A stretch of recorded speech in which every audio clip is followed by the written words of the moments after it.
सन 1950 का यह एक चौंकाने वाला किस्सा रानी बाजार का है। यहाँ राम प्रकाश रहता था, जिसकी बेटी को 5 साल की उम्र में कैंसर हो गया। कई डॉक्टरों को दिखाने और इलाज कराने पर भी उसमें किसी तरह का सुधार नजर नहीं आया। होते होते एक रात कैंसर ने उसकी जान ले ली। उस बच्ची की जान रात को करीब 1 बजे गई थी। उसी रात को पास के ही एक गांव की महिला मोहिनी को एक ट्रक ने टक्कर मार दी थी। मोहिनी के परिवार वालों ने पूरी विधि के साथ उसे अंतिम विदाई दी।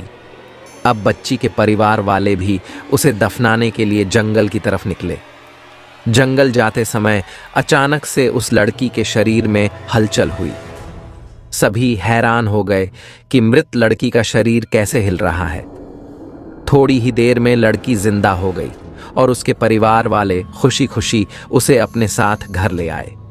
किसी को इस बात की भनक नहीं थी कि उस लड़की के अंदर उसी रात ट्रक से टकराने वाली मोहिनी की आत्मा घुस गई थी। बच्ची जब से मौत से लौटकर आई थी, तब से ही उदास और चुपचाप एक कोने में बैठी रहती थी। एक दिन उसकी माँ ने उसे खुद अपने हाथों से खाना खिलाया और मामा के घर लेकर जाने की बात कही। खाना खिलाकर उसे अच्छे से तैयार करके वो उसे अपने मायके ले गई। रास्ते में वो बच्ची जैसे ही उस ट्रक के हादसे वाली जगह पहुंची तो उसने अपनी माँ को कहा कि मेरा गांव इधर है। माँ ने उसकी बातों पर बिल्कुल गौर नहीं किया और उस बात को हंसी में टाल दिया।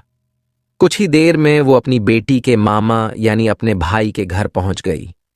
1-2 दिन बाद मामा जी के घर के आसपास ही बच्ची के अंदर घुसी मोहिनी को अपनी पड़ोसन सिमरन दिखी। उसने जोर से उसे नाम से पुकारा। सिमरन ने पलटकर देखा तो एक छोटी बच्ची थी। उसे बड़ी हैरानी हुई कि इस लड़की को मेरा नाम कैसे पता है। तभी मोहिनी ने अपने साथ बीती सारी बातें उसे बता दी।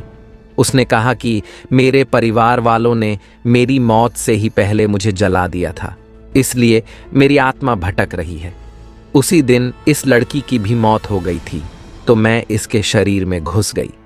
सिमरन ने ये बात अपने गांव जाकर सबको बता दी। पूरे गांव वाले और उसके रिश्तेदार मोहिनी से मिलने के लिए उसी बच्ची के मामा के घर के पास पहुंच गए। उस लड़की के अंदर रह रही मोहिनी की आत्मा ने सबको एक एक करके पहचान लिया।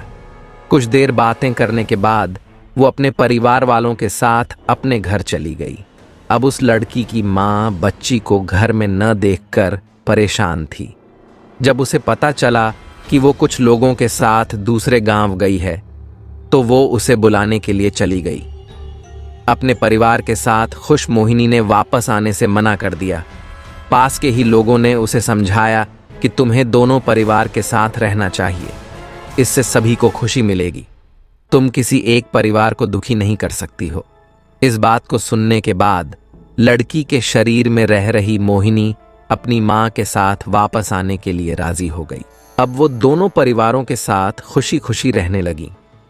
जल्दबाजी में किया गया है कार्य अधूरा रह जाता है, इसलिए कोई भी कार्य करने से पहले उसे अच्छे से देख परख लेना चाहिए। और ऐसी ही सच्ची डरावनी कहानियां सुनने के लिए हमारे चैनल को सब्सक्राइब जरूर